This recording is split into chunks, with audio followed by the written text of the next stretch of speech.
Pertanyaannya pertama, Ustadz, katanya pahala bacaan Al-Quran bisa dihadiahkan kepada orang mati, termasuk sedekah yang dikerjakan orang hidup bisa dihadiahkan untuk orang yang wafat meninggal dunia.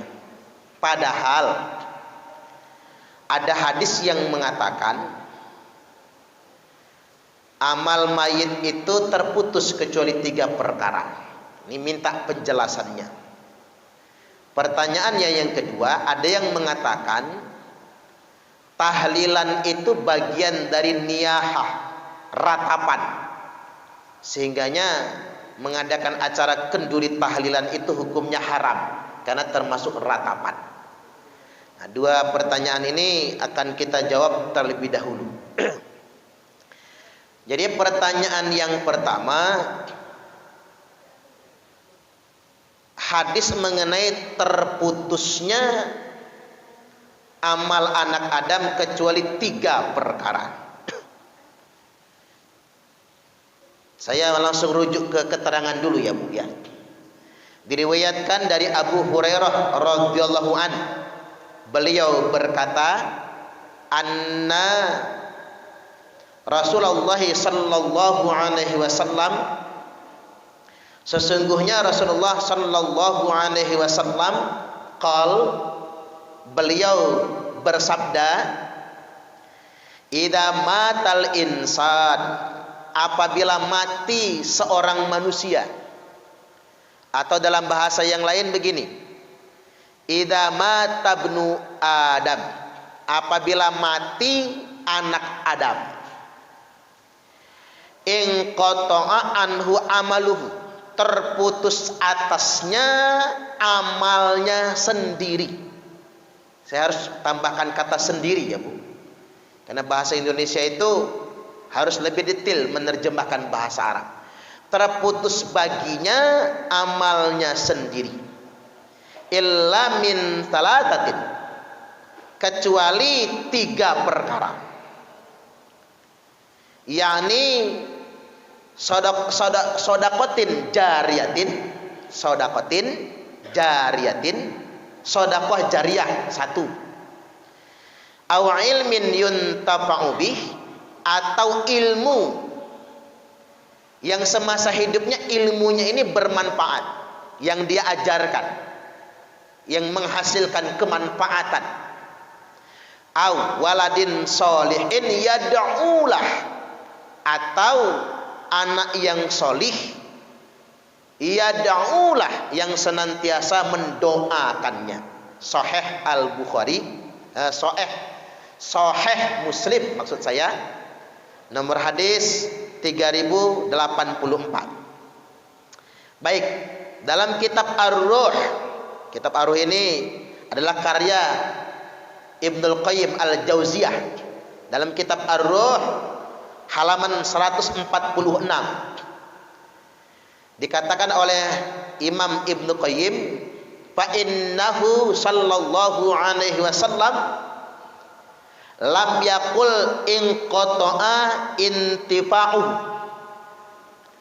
Hadis ini Nabi tidak pernah mengatakan terputus manfaat amal soleh.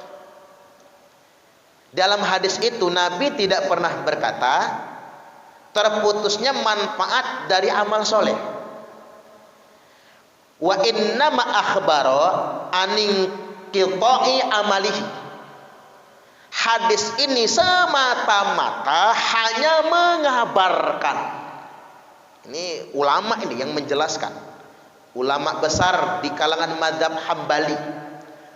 Hadis ini semata-mata hanya mengabarkan terputus amal mayit itu sendiri. Nanti saya detailkan lagi maksudnya. Terputus amal mayit itu sendiri. Wa amma amalu ghairihi, adapun amalan yang dikerjakan orang lain yang masih hidup. Ada orang hidup nih yang mengerjakan amalan orang lain yang masih hidup yang dia kerjakan, fahuwa li'amilih, pahala perbuatan orang yang masih hidup itu untuk orang yang mengamalkan itu sendiri. Pahalanya untuk yang mengerjakan itu sendiri. Fa in wahabahu lahu wa shala ilaih.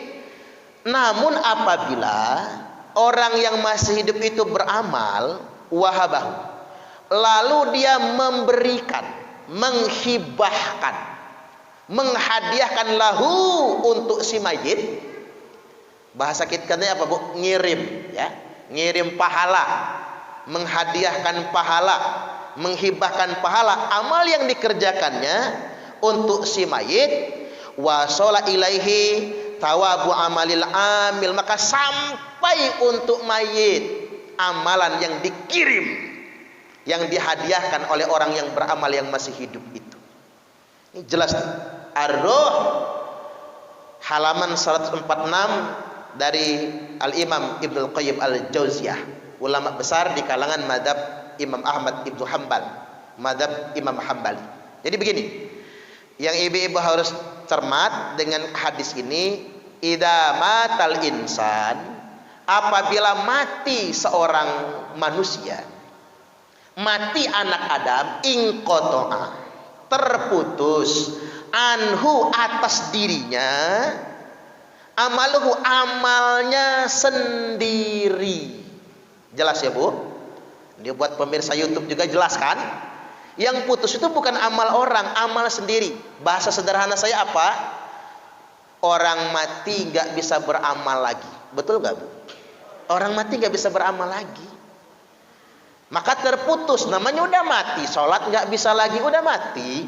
Inqoto'a anhu, terputus baginya. Itu yang disebut dengan terputus. Puasa nggak bisa lagi, inqoto'a anhu. Sedekah nggak bisa lagi, inqoto'a anhu. Naik haji nggak bisa lagi, inqoto'a anhu. Itu maksudnya. Orang mati nggak bisa beramal lagi. Namun di sini ditegaskan inqoto'a anhu amaluhu. Yang terputus itu atasnya amalnya sendiri. Kecuali hadisnya begini, inqoto'a anhu min amali ghairihi. Kalau orang mati terputus atasnya amalan orang lain terhadapnya. Kalau kalimatnya begitu, Bu, jangankan kita membacakan Yasin, ngedoa saja nggak manfaat buat orang mati. Sedekah nggak manfaat untuk orang mati. Menghajikan nggak bisa, membadalkan haji nggak bisa. Seandainya kalimatnya inqoto'a anhu min amali ghairihi. Tapi kalimatnya bukan begitu. Bukan terputus atasnya amal orang lain untuknya, bukan itu kalimatnya, tapi inqoto'a anhu amaluh, terputus atasnya amalnya sendiri. Illa min talas. Atau dalam kalimat hadis ini, illa min talatah, kecuali 3 perkara. Nah, ternyata yang lain putus amalnya sendiri, yang lain nggak ada manfaatnya lagi amalnya sendiri, pahalanya nggak ngalir amalnya sendiri. Kecuali ada 3 amalnya sendiri yang terus mengalir pahalanya. Apa saja itu? 1, sodakotin jariyatin, sodakoh jariyah. Sodakoh jariyah itu apa? Amal mayit ketika masih hidup berupa sedekah, dan itu adalah sedekah jariyah yang pahalanya terus akan mengalir. Orangnya sudah mati, orangnya nggak bisa beramal lagi, tapi pahalanya terus berproduksi. Seperti investasi ya, Bu, ya. Terus saja berinvestasi. Ada nilai pahalanya. Karena sedekahnya sedekah jariyah, bukan sedekah yang biasa. Bangun pondok, bangun masjid, ibu-ibu gali sumur, kan gitu ya. Pahalanya terus mengalir. Karena itu termasuk sedekah jariyah.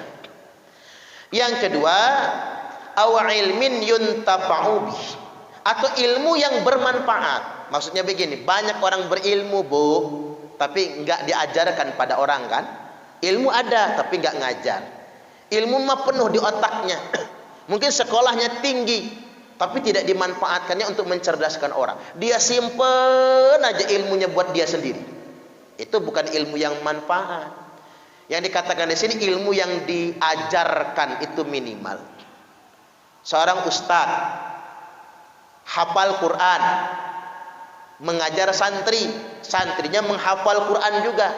Dia punya 100 santri, Bu, yang bersanad kepadanya, belajar sama si ustadz ini tadi. 100 santrinya jadi ustadz-ustazah lagi. Nah, dia sudah wafat meninggal dunia. Dia terus mendapat pahala dari ilmu 100 santrinya, dan 100 santrinya ngajar lagi, masing-masing punya santri 100. 100 kali 100 berapa? 10 ribuan santrinya. Si ustadz yang sudah wafat meninggal dunia, pahalanya terus akan mengalir untuknya. Itu namanya ilmu yang manfaat. Walaupun tidak harus selalu ilmu agama, ilmu dunia juga yang manfaat. Ibu punya keahlian apa? Punya pengalaman apa? Pengetahuan apa? Yang itu manfaat buat kemaslahatan hidup manusia. Kayak Thomas Alva Edison ini, lampu listrik ini, kita mah taunya cuma terang sama AC nyala aja kan. Kita mah nggak tahu kalau ini dulu ada orang yang membuat pertama kali. Nah, ini ilmuwan manfaat namanya, baik buat kemaslahatan duniawi maupun kemaslahatan akhirat nanti. Itu pahalanya akan terus mengalir. Kemudian yang ketiga, awaladin sholihin yad'ulah, atau anak yang soleh yang senantiasa mendoakannya. Nah, di sini kita dapat ilmu. Ternyata anak yang soleh itu masuk dalam kategori amal orang tuanya. Disamakan dengan sedekah jariah, disamakan dengan ilmu yang bermanfaat. Jadi anak yang soleh itu dianggap hasil usaha orang tua. Wa inna auladakum min kasbikum. Nabi bersabda, sesungguhnya anak-anak kalian Allah tetapkan sebagai hasil usaha pekerjaan kalian. Jadi sama, kita ini punya anak yang soleh. Ibu-ibu misalnya sedekah jariah nggak bisa, duit nggak banyak, hidup pas-pasan, nggak ngerepotin orang, jadilah. Ilmu bermanfaat nggak ada, SD nggak tamat, ngaji pelekak-pelekuk, umpama ya Bu, ilmu manfaat nggak ada. Yang ketiga, Bu, didik anaknya jadi anak yang soleh. Sama. Kalau dengan pendidikan ibu-ibu anaknya jadi soleh, anaknya jadi bertakwa, maka itu sama dengan sedekah jariah. Setiap kali anak itu berbuat kebaikan, orang tua juga mendapatkan pahala kebaikan. Sama dengan sedekah jariah, sama dengan ilmu yang bermanfaat tadi. Terus akan mengalir manfaatnya. Nah, anak yang soleh dianggap sebagai hasil karya orang yang sudah wafat meninggal dunia juga. Sama dengan sedekah jariah dan ilmu yang bermanfaat tadi. Jadi banyak betul orang yang gagal paham sampai salah paham dengan hadis ini. Saking gagal pahamnya, suami mati. Dia protes sama temannya yang janda. Kamu ngedoain laki? Iya, gua ngedoain laki gua. Nggak nyampe tahu. Lu kan bukan anaknya. Subhanallah. Cuman anaknya doang yang doanya nyampe. Bahaya itu orang gagal paham ya Bu. Kan yang dikatakan putus di sini amal mayit, bukan orang lain. Terus gitu, kalau ibu-ibu mati juga begitu. Lakinya males ngedoain. Ngapa Pak nggak ngedoain bini? Emang sebel nggak redok sama istri? Udah redok si ustad, cuman percuma ngedoain istri. Katanya nggak nyampe. Cuman anaknya doang yang nyampe. Kalau doa payah manusia ini. Itulah bahayanya Bu, nggak boleh salah paham sama hadis. Belajar harus bener. Nggak ada ulama yang memfatwakan begitu. Jadi doa istri kepada suami nyampe, doa suami untuk istri yang sudah wafat meninggal dunia nyampe. Apalagi bapak-bapak suka nambahin doa, ya Allah, aku ridho istriku yang meninggal duluan, masukkan dia ke surga ya Allah, dan izinkan aku mencari gantinya. Iya, ada aja bapak-bapak itu ya, nyampe. Atau jangan pula kebalik lagi Bu, ada bapak ibu orang tua anaknya meninggal nggak didoakan. Ngapa Pak? Nggak nyampe doa orang tua untuk anak. Yang nyampe cuma doa anak aja buat orang tua. Nah, tambah kacau lagi. Ngerembet, akhirnya tetangga-tetangga juga nggak disuruh doa. Udah tetangga-tetangga nggak usah doa. Cuma doa anaknya doang yang nyampe, tetangga nggak nyampe, tambah parah lagi itu. Jadi jangan salah paham. Jelas sekali di sini dikatakan, tidak dikatakan terputus dari amalan orang, terputus hanya dari amalan si mayit itu sendiri. Jadi seandainya ada tetangganya, di sini dikatakan fa in wahabahu lahu, apabila orang yang beramal siapapun dia menghibahkan, dia memberikan, menghadiahkan, mengirimkan pahala amal perbuatannya untuk orang meninggal, wasala ilaih, maka sampai untuk orang mati itu pahalanya. Tawabu amalil amil, pahala orang yang beramal masih hidup, nyampai pahalanya untuk orang mati. Tapi syaratnya harus dihadiahkan, harus diniatkan. Minimal bahasa kita, ya Allah, bacaan surat Yasin saya ini, saya hibahkan pahalanya, saya hadiahkan pahalanya, atau saya kirimkan pahalanya buat yang wafat meninggal dunia. Sama seperti sampainya orang badal haji. Badal haji itu orang lain loh yang membadal. Rata-rata kan begitu. TKI, TKW yang membadalkan itu. Ketika dia membadalkan, dia harus niat ihram atas nama orang yang dibadal. Labbaik Allahumma an Suparman bin Abdul Karim. Harus diatasnamakan. Kalau dia main ihram saja, ya haji buat dia sendiri dong. Tapi kalau dia sebut hajinya ini untuk fulan bin fulan, itu namanya baru dikatakan badal, karena diatasnamakan. Sama kayak kita baca Quran, baca apa saja untuk orang meninggal dunia, doakan, niatkan. Nggak bisa bahasa Arab, Allahumma taqabbal wa ausil tawaba ma qara'tuhu minal Qur'anil azim. Nggak bisa bahasa Arabnya, bahasa kita. Ya Allah, terimalah pahala bacaan Quran saya ini, dan aku kirimkan pahalanya, aku sedekahkan pahalanya, aku hadiahkan pahalanya, aku hibahkan pahalanya untuk fulan bin fulan. Gitu caranya. Nyampai. Kalau dalam kitab Fiqh Sunnah Sayyid Sabiq itu ada 6 perkara yang bisa dihadiahkan buat orang yang wafat meninggal dunia itu, yang selalu manfaat buat yang wafat meninggal dunia itu. Apa saja yang manfaat? Doa dan istighfar semua kaum muslimin tanpa terkecuali, manfaat buat orang mati. 2, sedekah, manfaat buat orang mati. 3, salat, manfaat buat orang mati. Puasa, manfaat buat orang mati. Kalau korban masuk dalam bab sedekah juga. Haji, manfaat buat orang mati. Dan yang ke-6, membacakan Al-Quran, pahalanya manfaat buat orang mati. Makanya Nabi bersabda, Iqra'u Yasin ala mautakum, bacakan Yasin atas yang mati di antara kalian semua. Ibnu Majah nomor hadis 1448, Abu Daud 3121, Musnad Imam Ahmad 19427, dan disahihkan dalam kitab Sahih Ibnu Hibban oleh Al-Hafidz Ibnu Hibban. Tapi nggak usah ngeyel. Ada yang ngeyel lagi, Ustaz, emang Nabi pernah yasinan? Oh, payah tuh orang. Saya kasih tahu sama ibu-ibu, enggak semua yang diperintahkan Nabi itu Nabi sendiri mengerjakannya, belum tentu dikerjakan oleh beliau. Tapi Nabi anjurkan. Tapi jangan nuduh Nabi jarkoni ya. Nabi jarkoni dong. Tidak, ada rahasia di balik itu semua. Contoh, tadi malam ada yang nanya sama saya, Ustaz, Nabi itu kan mengajarkan azan. Saya tanya, kata dia, Nabi pernah azan sendiri nggak di masjid? Ya nggak pernah lah, kata saya. Yang azan kan Bilal.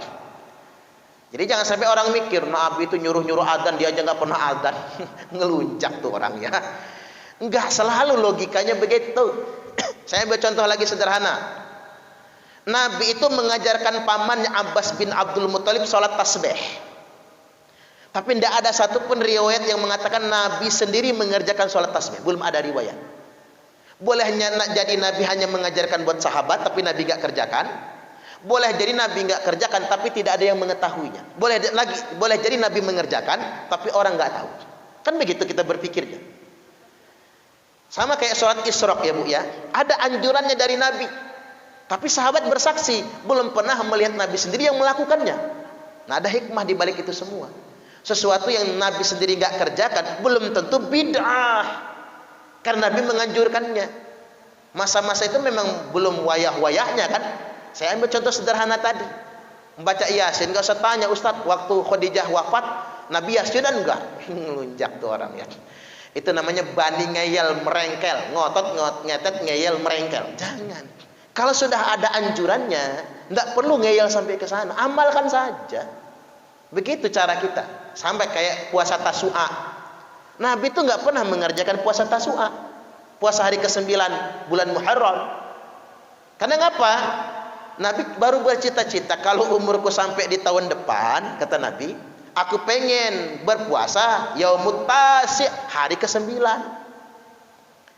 Cuman kan Nabi bersabda di bulan Muharram, bulan habis Muharram Safar, habis bulan Safar Rabiul Awal. Rabiul Awal Nabi wafat meninggal dunia, belum nyampe tahun depan. Artinya ibu rahimakumullah, Nabi nggak sempat amalkan, tapi tetap sunnah bagi kita. Nggak perlu ngeyel. Itu puasa Tasu'a Nabi nggak pernah mengamalkannya, karena Nabi nggak pernah mengerjakannya, maka bid'ah. Tambah ngeyel. Nggak bisa begitu. Ini ya, poin pertama jawaban terhadap pertanyaan itu. Yang berikutnya, apakah benar kenduri tahlil itu termasuk niyahah yang dilarang, ratapan? Jawaban saya, kenduri bukan ratapan. Kenduri, tahlilan, yasinan tidak termasuk niyahah, tidak termasuk ratapan. Karena banyak Bu nyebar di media sosial itu, ahli kubur disiksa gara-gara tahlilan. Serem amat. Orang kalau sudah ngebaca itu jadi takut sama tahlilan. Ahli kubur disiksa gara-gara tahlilan. Saya teliti apa sih dalil mereka itu yang menyatakan ahli kubur disiksa gara-gara tahlilan. Lalu mereka menyebut kitab Riyadhus Shalihin. Gini, sekarang saya baca kitab Riyadhus Shalihin karya Imam Nawawi rahimahullah, mujtahidin rajih di kalangan madzhab Syafi'i, pengarang kitab Syarah Sahih Muslim, termasuk juga kitab terkenal Al-Majmu' Syarah Muhadzab. Jadi begini, saya kutipkan dulu hadisnya. Diriwayatkan dari Umar bin Khattab radhiyallahu an, dia berkata, qala Nabi sallallahu alaihi wasallam, telah bersabda Nabi sallallahu alaihi wasallam, al-mayyitu yu'adzabu fi qabrihi bimaniha anaih.